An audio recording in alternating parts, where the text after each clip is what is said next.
Assalamualaikum warahmatullahi wabarakatuh. Halo Sobat Bio, biar lebih mudah dipanggil, aku panggil kalian Sobi ya. Nah, kenalin, aku Fitri, mahasiswa semester 5 Pendidikan Biologi UIN Sunan Kalijaga, Yogyakarta. Nah, sebelumnya ikutin aku ke supermarket dulu yuk. Nah, sekarang udah ada di supermarket. Buah yang aku pegang ini ada jeruk nipis sama jeruk lemon. Dan di samping ini masih ada jeruk-jeruk yang lain. Kalian tau gak sih kenapa jeruknya beraneka ragam? Nah, itu ada hubungannya loh sama keanekaragaman hayati. Hari ini kita akan bahas mengenai pengertian keanekaragaman hayati, tingkat keanekaragaman hayati, dan upaya pelestarian keanekaragaman hayati. Penasaran? Tetap stay tune ya. Sebelum tahu tentang tingkat keanekaragaman hayati, kita harus tahu tentang pengertian keanekaragaman hayati. Dilihat dari katanya, keanekaragaman berarti keberagaman atau bervariasi, sedangkan hayati berarti makhluk hidup. Jadi, keanekaragaman hayati adalah keberagaman pada makhluk hidup yang menunjukkan variasi bentuk, penampilan, ukuran, serta ciri-ciri lainnya. Nah, tingkat keanekaragaman hayati itu ada 3. Kira-kira ada yang tahu nggak ya? Jadi, tingkat keanekaragaman hayati itu dibagi menjadi 3. Ada keanekaragaman tingkat gen, keanekaragaman tingkat spesies, dan keanekaragaman tingkat ekosistem. Ayo kita bahas yang pertama. Keanekaragaman tingkat gen itu terjadi karena keanekaragaman susunan gen. Gen itu sebagai penentu ciri dan sifat yang dimiliki individu. Contoh keanekaragaman tingkat ini adalah mawar merah, mawar putih, dan mawar hijau. Kenapa? Karena meskipun sama-sama mawar, mereka punya mahkota yang berbeda. Nah, perbedaan warna mahkota itu karena gen penyusun bunga mawar antara yang satu dengan yang lain itu berbeda. Contoh yang lain ini ada pisang raja, pisang ambon, dan pisang kapok. Kemudian padi varietas rojo lele, varietas inpari, dan padi jeheram. Yang kedua, keanekaragaman tingkat spesies yang terjadi karena adanya pengaruh kandungan genetik dengan habitatnya. Nah, pas awal tadi, kita udah singgung tentang jeruk lemon dan jeruk nipis. Nah, itu termasuk keanekaragaman tingkat spesies. Keduanya memiliki karakteristik morfologi yang berbeda. Coba kita lihat. Beda kan? Oh iya, meskipun berbeda, mereka masih satu famili. Makanya mereka masih berkerabat. Contoh yang lain nih, ada burung bondol Jawa, bondol haji, dan bondol Peking. Mereka masih satu famili yaitu. Oke, lanjut. Yang ketiga, keanekaragaman tingkat ekosistem. Itu setiap ekosistem mempunyai keunikan masing-masing. Keanekaragaman tingkat ini menggambarkan jenis populasi organisme dalam suatu wilayah yang disebabkan oleh perbedaan faktor abiotik dan komposisi jenis populasi organismenya. Contohnya nih, ekosistem laut, ekosistem pantai, ekosistem hutan hujan, dan lainnya. Dari ekosistem tadi, semuanya punya perbedaan dari jenis tumbuhannya, hewan-hewan, dan lingkungan yang mempengaruhinya. Sampai sini gimana nih? Udah pada paham kan, sob? Sampai di sini, gimana nih? Udah pada paham belum, sob? Menurut National Geographic Indonesia tahun 2019, peringkat keanekaragaman hayati daratan Indonesia itu nomor 2 setelah Brazil. Jika keanekaragaman hayati daratan dan lautan ditambahkan, maka Indonesia menjadi negara dengan keanekaragaman hayati tertinggi di dunia. Wah, ternyata Indonesia memiliki keanekaragaman hayati yang melimpah ya. Oleh karena itu, ada upaya untuk melestarikan keanekaragaman hayati. Ada 2. Yang pertama, pelestarian in situ, yaitu pelestarian yang dilakukan di dalam habitat aslinya. Contohnya, Suaka Margasatwa, Taman Nasional, dan Cagar Alam. Yang kedua, pelestarian ex situ, yaitu pelestarian yang dilakukan di luar habitat aslinya. Misalnya di taman safari, kebun binatang, dan kebun raya. Nah, setelah belajar keanekaragaman hayati tadi, kita kuis dulu ya, Sob. Sekarang siapin kertas dan pulpen kalian. Nanti aku bakal bacain soalnya, dan aku kasih waktu selama 10 detik untuk menjawab. Yuk, dimulai.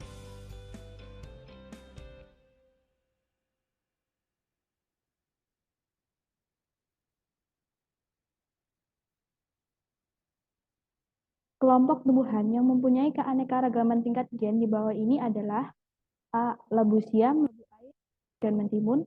B. Kacang hijau, kacang panjang, dan kacang kedelai. C. Pohon aren, pohon pinang, dan kelapa sawit.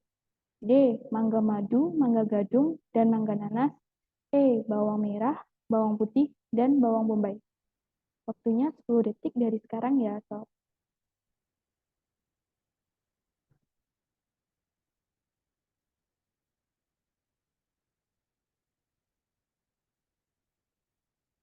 Nah, udah 10 detik, kebanyakan Sobi pada jawab apa nih dari opsi A sampai E? Ada yang jawab A, ada yang jawab B. Oke, kita langsung bahas aja. Dari opsi A, ini ada labu siam. Nah, nama latin dari labu siam itu ada namanya Cesium edule. Terus untuk labu air itu nama latinnya Lagenaria cireraria. Terus untuk yang malus itu Cucurbita. Terus untuk yang mentimun itu adalah Cucumis sativus. Nah, keempatnya ini merupakan spesies pada famili yang sama yaitu famili Cucurbitaceae.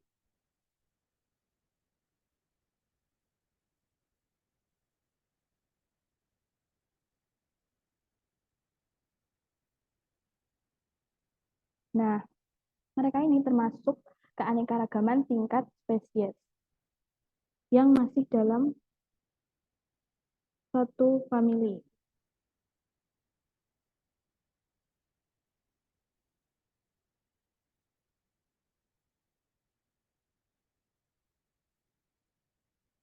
Nah, untuk yang opsi B ada kacang hijau, kacang panjang.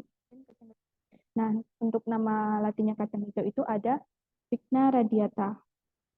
Terus untuk yang kacang panjang itu ada Vigna unguiculata. Terus yang untuk kacang kedelai itu nama latinnya Glycine max. Nah, mereka ini masih dalam satu famili yaitu famili Fabaceae.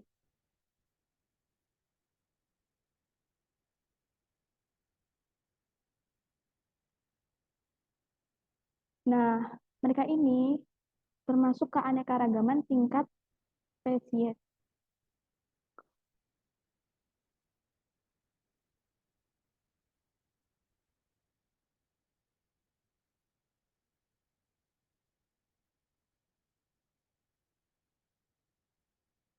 Nah, kemudian yang opsi C ini ada pohon aren, pohon pinang, dan nah, pohon aren ini nama latinnya adalah Arenga pinnata. Kemudian untuk pohon pinang itu nama latinnya Areca catechu. Dan untuk yang kelapa sawit itu Elais guinensis. Nah, mereka ini juga ketiganya itu uh, masuk dalam famili yang sama yaitu Arecaceae.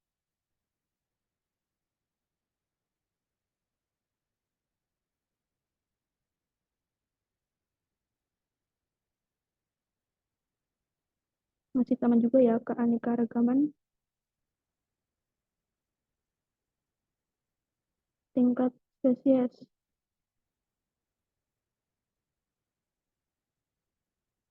Nah, sekarang opsi D.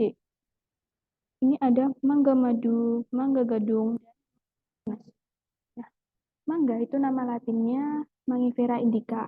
Nah, semuanya ini ada mangga madu, mangga gadung, mangga nanas. Itu eh, satu spesies yaitu Mangifera indica, tapi mereka itu hanya berbeda di varietasnya. Jadi ada yang madu, ada yang gadung, ada yang nanas itu karena rasanya itu yang bervariasi.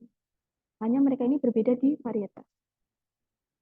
Ini merupakan keanekaragaman yang tingkat gen. Jadi jawabannya yang D ya guys.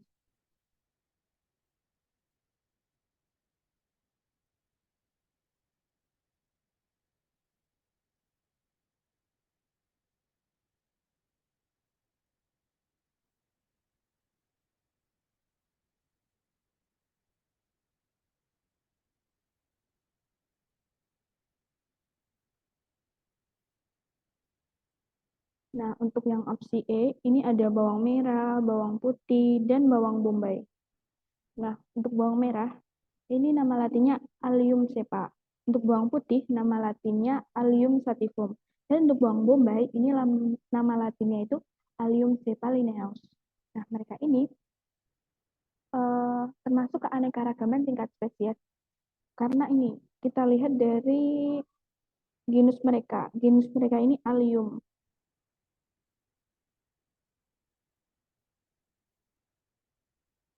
Jadi mereka ini masuknya ke aneka ragaman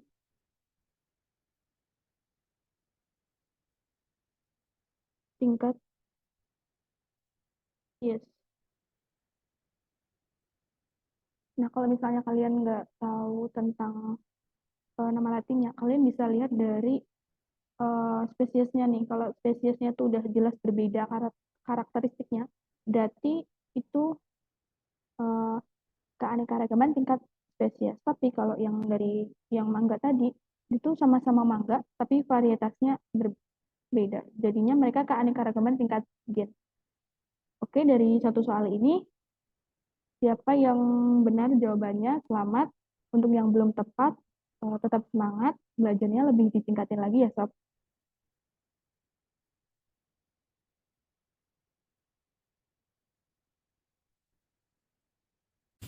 Nah, apa yang sudah kita pelajari hari ini yaitu keanekaragaman hayati adalah keberagaman pada makhluk hidup yang menunjukkan variasi bentuk, ukuran, penampilan, serta ciri-ciri lainnya. Terus yang kedua ada tingkat keanekaragaman hayati, itu ada 3, tingkat gen, spesies, dan ekosistem. Nah, pada keanekaragaman tingkat gen itu terjadi karena susunan gen. Terus yang kedua itu keanekaragaman tingkat spesies, yaitu disebabkan oleh pengaruh kandungan genetik dengan habitatnya. Nah, yang ketiga ini keanekaragaman tingkat ekosistem yang disebabkan oleh populasi faktor abiotik dan komposisi jenis populasi organismenya. Terus yang terakhir ini upaya pelestarian keanekaragaman hayati, yakni pelestarian in situ dan pelestarian ex situ. Terima kasih buat Sobi yang sudah menonton video ini. Semoga bermanfaat ya. Sampai jumpa. Assalamualaikum warahmatullahi wabarakatuh.